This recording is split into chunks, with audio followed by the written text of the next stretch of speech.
اس دعا کی جامعیت کا اندازہ ہم اس بات سے لگائے کہ یہ ایسی دعا ہے جس کو پڑھنے کے بعد اللہ تعالیٰ نے، اللہ کے رسول نے اس دعا کو پڑھنے کے بعد جنت کی بشارت دی ہے۔ کوئی اگر اس کو پڑھتا ہے تو اس کو جنت کی بشارت اللہ کے رسول نے دی ہے۔ اس دعا میں، یا جس حدیث کو ہم سمجھنے جا رہے ہیں، اس حدیث میں اللہ کے رسول نے آخر میں کہا کہ اگر کوئی شخص ان الفاظ کو یقین رکھتے ہوئے پڑھے، اگر پورے یقین کے ساتھ میں ان الفاظ کو دہرائے، اپنی زبان سے پڑھے،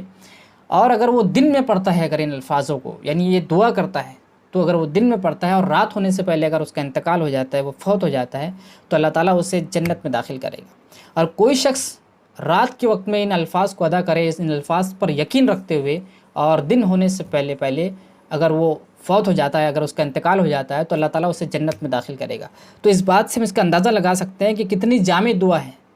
اور کتنی اللہ تعالیٰ نے آسانی انسانوں کے لیے فراہم کر دی ہے، ہم جیسے گناہ گار بندوں کے لیے، کہ ہم بہت سارے گناہ کرتے ہیں، بہت ساری خطائیں ہم سے ہوتی ہے، بہت ساری لغزشیں ہم سے ہوتی ہے، لیکن اللہ تعالیٰ نے کچھ ایسے اعمال رکھ دی جس کی وجہ سے انسان ان اعمال کو کر اپنے بڑے بڑے گناہ کو بخشوا سکتا ہے، بڑے بڑے گناہ انسانوں کے اللہ تعالیٰ معاف کر سکتا ہے، جس میں سے ایک عمل یہ بھی ہے جو اللہ کے رسول صلی اللہ علیہ وسلم نے بتلایا ہے یا سکھلائی ہے۔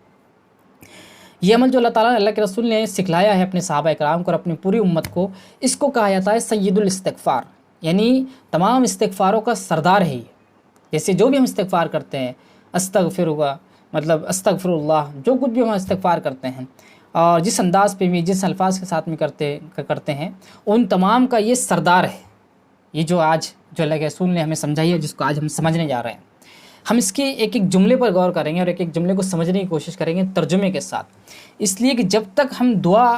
سمجھ کر نہیں کرتے، یا عربی الفاظ کو ہم، اس کے معنی کو، اس کے الفاظ کو ہم سمجھ کر اس پر غور کر کے دعا نہیں کرتے، تو اس کی جو تاثیر ہے، جو اس کا اثر ہے، جو حلاوت اور جو چاشنی ہے دعا کی، وہ حاصل نہیں ہوتی، وہ ہمیں نہیں ملتی۔ اس لیے کہ ہمیں جب بھی کوئی دعا کرنی چاہیے تو ہمیں اس کو سوچ سمجھ کر، اس پر سمجھ کر، تاکہ ہم اس کے ترجمے کو یاد کر لیں، تاکہ ہم کیا اللہ تعالیٰ سے مانگ رہے ہیں، کس چیز کی اللہ تعالیٰ سے ہم آرزو اور تمنا کر رہے ہیں، کون سی ہم اللہ تعالیٰ سے اپنی خواہش کو رکھ رہے ہیں، اور کیا عربی الفاظ کے اندر ہم اللہ تعالیٰ سے کیا بات کر رہے ہیں، وہ ہمیں سمجھ میں آنا چاہیے۔ تو اللہ کے رسول صلی اللہ علیہ وسلم نے فرمایا کہ اگر کوئی دعا، اس کو اگر کوئی پڑھ لیتا ہے دن کے وقت میں اور یقین کے ساتھ میں، اور کوئی اگر رات کے وقت میں پڑھ لیتا ہے یقین کے ساتھ میں، تو وہ جنت میں داخل ہوگا۔ دعا کے الفاظ کچھ اس طریقے سے ہے کہ اللہم انت ربی، اے اللہ تعالیٰ تو میرا رب ہے، تو میرا پالنہار ہے، لا الہ الا انت، تیرے سوا کوئی معبود نہیں ہے، کوئی الہ نہیں ہے، میری عبادات کا تو ہی مستحق ہے، میری ہر چیز کا تو مستحق ہے۔ اگر میں کسی کی عبادت کرتا ہوں تو میرا سب سے زیادہ اگر حق ہے عبادت کے، کوئی مستحق ہے اگر، تو وہ تو ہے، وہ تیری ذات ہے، میں تیرے علاوہ کسی اور کی عبادت نہیں کر سکتا، اس لیے کہ تو تمام کائنات کا، تمام پورے عالمین کا تو رب ہے، ویسے ہی تو میرا بھی رب ہے، میرا بھی تو خالق ہے، مالک ہے۔ خلقتنی، تو نے مجھے پیدا کیا ہے، تو میرا خالق ہے، میں تیری مخلوق ہوں، وانا عبدک، اور میں تیرا بندہ ہوں، میں تیرا غلام ہوں، جس چیز کا تو مجھے حکم دے گا، جیسے تو مجھے کرنے کے لیے کہے گا، وہ میں کروں گا۔ وانا علی عہدک ووعدک ما استطعت، اور میں اپنے استطاعت کے مطابق، اپنے طاقت کے مطابق تیرے وعدے اور تیرے عہد پر قائم ہوں۔ یہ وعدہ اور عہد وہ ہے جو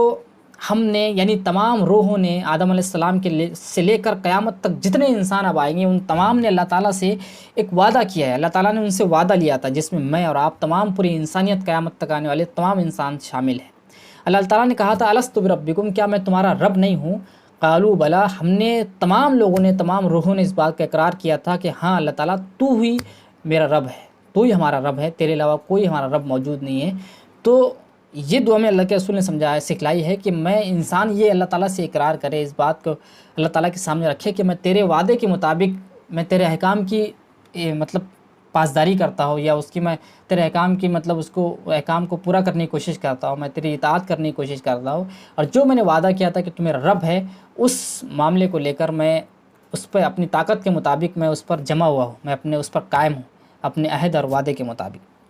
پھر اس کے بعد الفاظ ہے اعوذ بک من شر ما صنعت، اور وہ جو کچھ میں نے کیا ہے، جو کچھ خطائیں مجھ سے ہو گئی ہے، جو کچھ غلطیاں مجھ سے ہو گئی ہے، اس کے شر سے میں تیری پناہ مانگتا ہوں،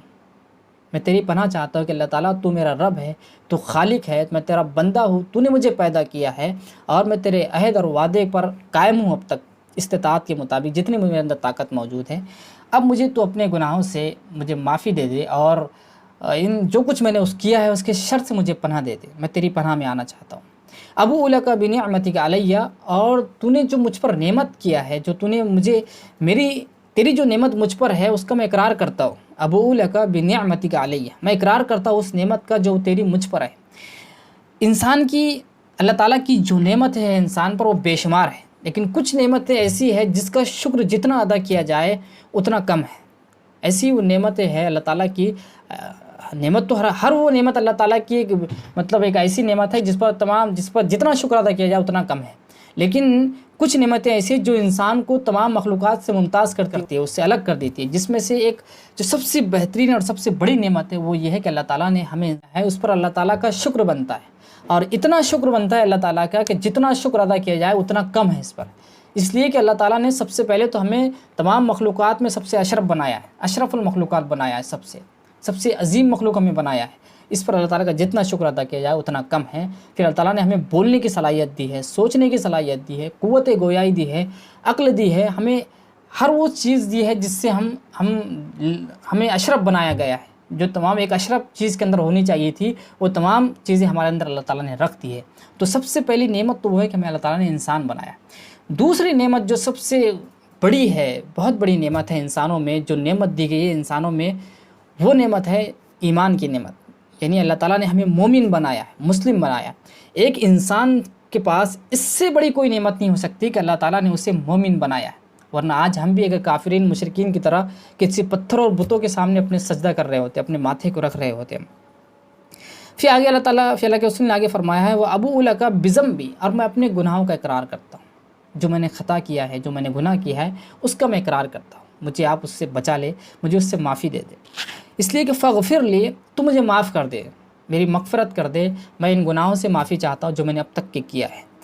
فإنہ لا یغفر الذنوب الا انت، اس لیے کہ اگر تو معاف نہیں کرے گا، تو اگر ہمارے خطاؤں کو نہیں بخشے گا، تو اگر مجھے معاف نہیں کرے گا، تو پھر تیرے علاوہ ایسی کوئی ذات موجود نہیں ہے جو خطاؤں کو، جو گناہوں کو معاف کر دے. یہ کیسے عظیم کلمات، اتنے جامع کلمات ہے یہ کہ اگر جس کو سمجھ کر اگر پڑھا جائے تو اس کے اندر اس کی جو حلاوت ہمیں محسوس ہوتی ہے، جو چاشنی ہمیں ملتی ہے، وہ سمجھ کر پڑھنے کے بعد ہی مل سکتی ہے. ورنہ ایسے الفاظ کو پڑھنے سے یقیناً اللہ تعالیٰ معاف تو کر دے گا ہمیں، لیکن جو تاثیر ہمیں ملتی ہے اس دعا کی، جس پر ہم قائم رہ سکتے ہیں ہمیشہ اس دعا کو لے کر، وہ اسی وقت ہو سکتا ہے کہ جب ہم اپنے الفاظ کو پڑھ رہے ہوں. پڑھنے کے بعد اس الفاظ کو ہم سمجھنے کی کوشش کر رہے ہیں یا سمجھ کر پڑھ رہے ہیں اس کو، اس کے بغیر ہم اس دعا میں جو تاثیر ہوتی ہے، جو دعا پر جو استقامت ہوتی ہے، وہ ہمارے اندر پھر بہت مشکل سے آ سکتی ہیں. اللہ تعالیٰ سے دعا ہے کہ ہمیں اللہ تعالیٰ اس دعا کو کرنے کی مزید توفیق عطا فرمائے، بار بار اس کو کرنے کی توفیق عطا فرمائے. اور میری گزارش ہے خاص طور سے جوانوں کو کہ اس الفاظ کو، ایک مختصر سی دعا ہے لیکن بہت ہی جامع دعا ہے، وہ ہر شخص کو یاد کر لینی چاہیے. آمین. وآخر دعوانا الحمدللہ.